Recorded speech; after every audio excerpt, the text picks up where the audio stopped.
Imagina un mundo donde los economistas hablaban de personas y no de ecuaciones, donde el dinero no era una fórmula elegante, sino una historia incómoda sobre ambición, miedo y poder. Ahora imagina el momento exacto en que eso cambió. Bienvenidos a El Cronista Financiero, donde la historia, el dinero y el poder convergen. Durante siglos, la economía fue, en esencia, una conversación profundamente humana. Adam Smith no hablaba de curvas abstractas, hablaba de carniceros, panaderos y del delicado equilibrio entre el interés propio y la moral.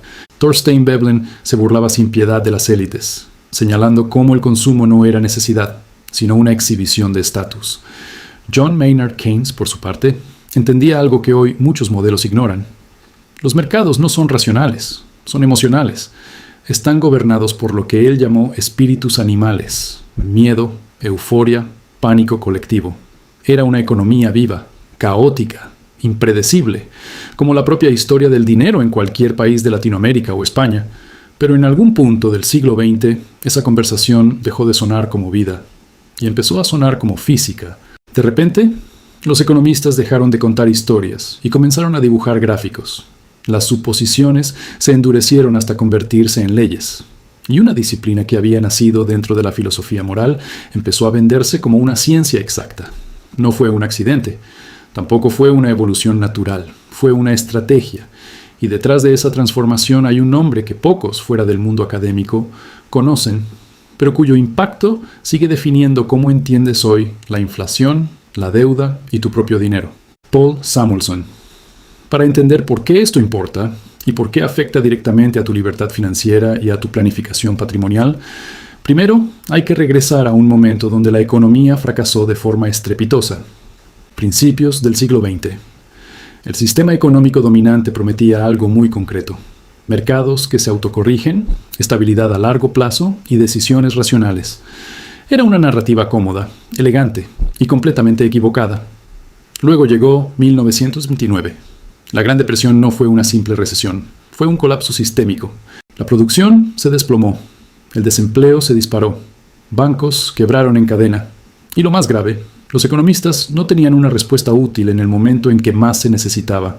Es como si hoy, en plena crisis inflacionaria o bancaria, quienes dirigen el sistema financiero explicado simplemente dijeran: teóricamente, esto no debería estar pasando. En ese vacío apareció Keynes, rompiendo una de las reglas no escritas del pensamiento económico. Los mercados no siempre se corrigen solos, y cuando no lo hacen, el Estado tiene que intervenir.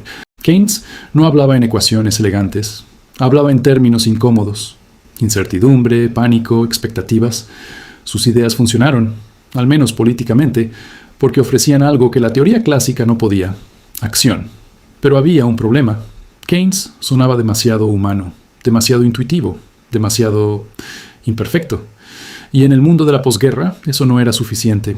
Después de la Segunda Guerra Mundial, el mundo cambió radicalmente. Los gobiernos crecieron, las instituciones se fortalecieron. El sistema financiero global empezó a organizarse con una ambición nunca antes vista. Bancos centrales más poderosos, organismos internacionales como el Fondo Monetario Internacional, estructuras que necesitaban justificar decisiones que afectaban a millones. Esto ya no era un debate intelectual, era una cuestión de control. Y para controlar, necesitas autoridad. Aquí es donde entra Paul Samuelson. A diferencia de Marx o Keynes, Samuelson no quería destruir el sistema ni revolucionarlo. Su ambición era mucho más sutil y mucho más peligrosa a largo plazo. Quería darle a la economía algo que siempre había envidiado de la física: credibilidad.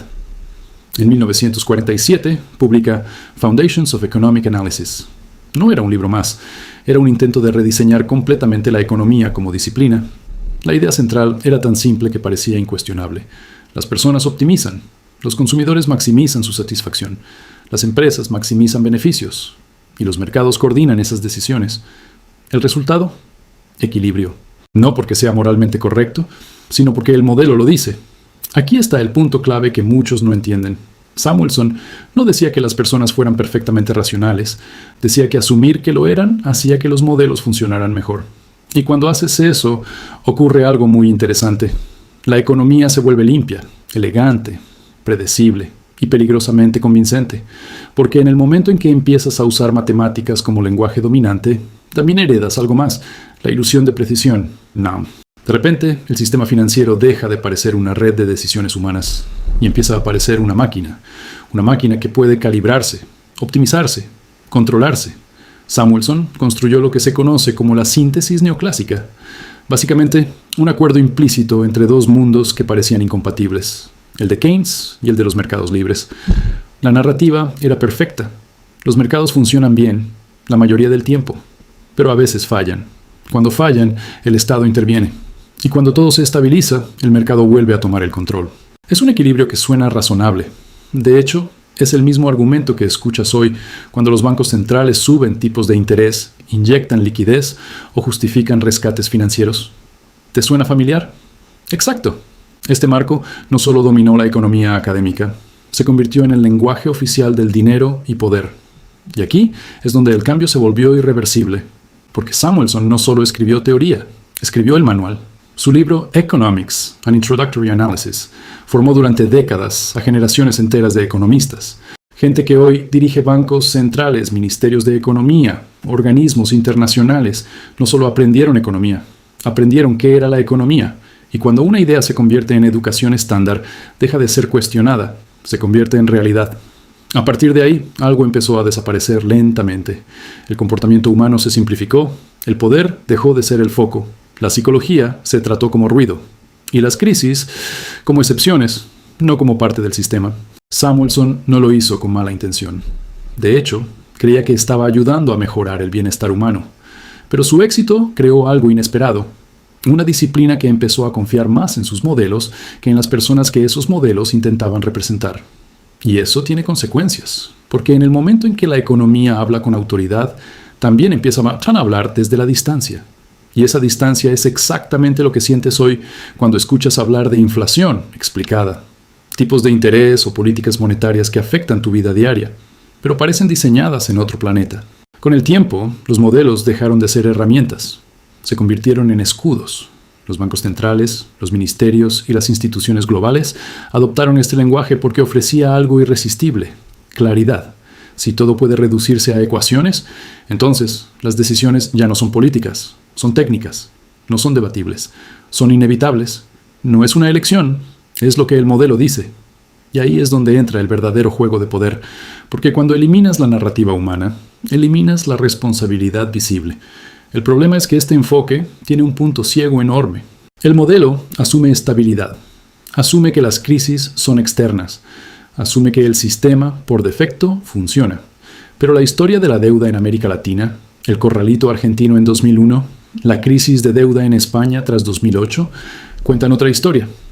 Una donde las crisis no son accidentes, son parte del diseño.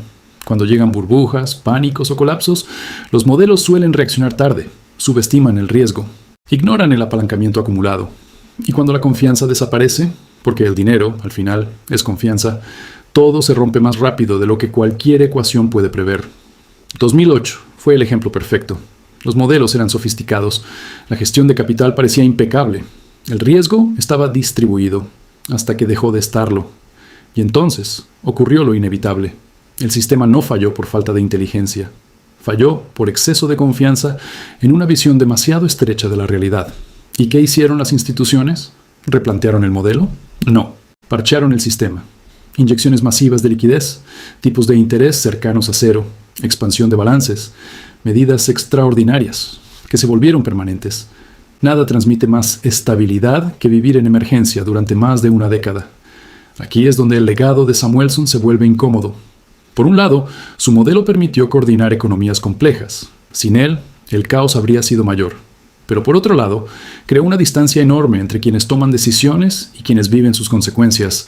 Mientras unos hablan de equilibrio, otros sienten inflación. Mientras unos optimizan modelos, otros pierden poder adquisitivo. Y aquí aparece la grieta. La gente no desconfía de la economía porque no la entienda. Desconfía porque la siente ajena. Porque percibe, muchas veces con razón, que el sistema no está diseñado para todos. Samuelson entendía las limitaciones de los modelos, sabía que eran simplificaciones. Pero cuando una idea se institucionaliza, pierde matices, se queda con lo que funciona y descarta la humildad.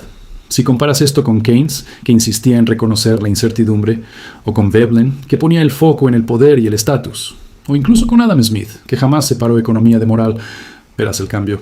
No desaparecieron, pero dejaron de ser el centro.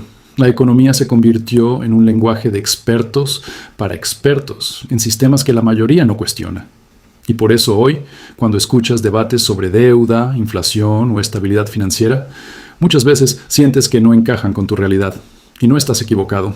El sistema optimizó precisión, pero sacrificó empatía. Ahora bien, rechazar la economía moderna sería un error. El problema no son los modelos. El problema es olvidar lo que son. Mapas, no territorio.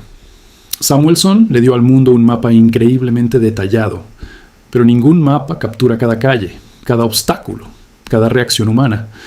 Y cuando las instituciones olvidan eso, dejan de navegar, empiezan a imponer. La verdadera lección aquí no es que la economía se volvió demasiado matemática, es que se volvió demasiado confiada en sus propias abstracciones. Los sistemas financieros no colapsan porque la gente ignore modelos. Colapsan cuando la gente cree que los modelos eliminan la incertidumbre. La historia del dinero no se repite porque las teorías sean incorrectas. Se repite porque los humanos sobreestiman cuánto control tienen. Entender esto cambia tu mentalidad financiera. Porque proteger tu independencia financiera hoy no consiste en seguir ciegamente lo que dicen los expertos. Consiste en entender los supuestos detrás de lo que dicen. En cuestionar, en observar patrones, en desarrollar tus propias estrategias de riqueza y una inversión consciente basada en realidad, no en narrativa oficial. Porque al final, el dinero no es solo números, es poder. Y quien entiende cómo se construyen esos números, entiende quién gana realmente el juego. La historia no se repite, pero rima, y si no la entiendes, te aplasta igual. Si esto cambió tu forma de ver las cosas, suscríbete. La historia tiene las respuestas, y yo te mostraré los lugares donde nadie quiere que mires.